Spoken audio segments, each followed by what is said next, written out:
लाल मस्जिद के खतीब मौलाना अब्दुल्ला के साहबजादे हैं।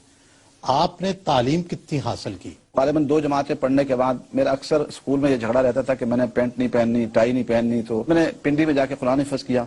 फिर 8 साल कराची के लिए चला गया पढ़ने के लिए, वहाँ अच्छे मदारिस हैं, दर्स निज़ामी की तालीम हासिल है। लाल मस्जिद के अलावा और कौन कौन सी मसाजिद और मदारस आपके ज़ेरे इंतजाम है? तकरीबन कोई 27-28 के करीब मदारिस हैं, 5000 से ऊपर बच्चे बच्चियां हैं और 550 से जायद मुलाजमीन हैं, जिसमें असातिज़ा और मुअल्लिमात और अमला है। स्टाफ को कुल कितनी तनख्वाह देते हैं? 27-28 लाख तनख्वाहों में चला जाता है माहाना। तो क्या यहाँ ज़ेरे तालीम बच्चों और बच्चियों को जज्बा जहाद और ट्रेनिंग के लिए भी तैयार किया जाता है? ट्रेनिंग अलग चीज है, शौक और फिक्र और जहन साजी अलग चीज है।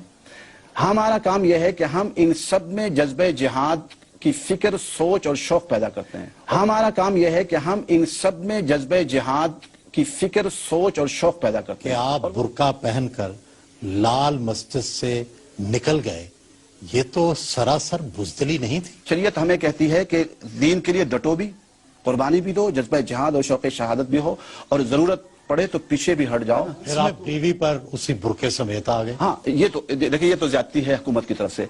बुर्के में मैं जरूर निकला, लेकिन जब गिरफ्तार हुआ बुर्का उतार दिया गया, दोबारा पहनाया गया और मुझे नहीं मालूम कहाँ ले जा रहा है। फिर जाके अचानक मुझे मीडिया के सामने कहने लगे कुछ सवालात कर सकते हैं। मैंने कहा जी करें। अब मुझे बुर्के के सामने पेश किया। आप समझते हैं आपकी जाती बेइज्जती हुई? जाती तो हुई, लेकिन मुझे उससे कोई परवाह नहीं है। कहा जाता है कि जामिया हिफ्सा और मौजूदा जगह दोनों सरकारी जमीन पर बने और इनकी कानूनी इजाजत भी नहीं ली गई, तो क्या ऐसा करना जायज समझते हैं? सरकार की जमीन पर मदरसा और मस्जिद बनाना जायज है, लेकिन आम जुबान में तो इसे नाजायज कब्जा कहा जाता है। देखिए, ये आम जुबान, हम तो कुरान और सुन्नत की बात करते हैं ना। आप पाकिस्तान के आइन को गैर इस्लामी तो समझते हैं, मगर इसे मानते हैं, तो फिर कानून को क्यों नहीं मानते? हमारे लिए आइन की कोई तकद्दुस नहीं है, हमारे लिए आइन की कोई तकद्दुस नहीं है। आपने उसामा बिन लादेन के नाम से ये लाइब्रेरी कायम कर रखी है, क्या आप सारी दुनिया से लड़ना चाहते हैं? जब आजादी है इज़हार राय की, तो कोई उसको अगर दहशतगर्द कहते हैं, उनकी राय है, हमारी राय तो नहीं है। हम तो उसामा बिन लादेन को इस्लाम का हीरो समझते हैं, शहीद समझते हैं। हम तो उसामा बिन लादेन को इस्लाम का हीरो समझते हैं, शहीद समझते हैं।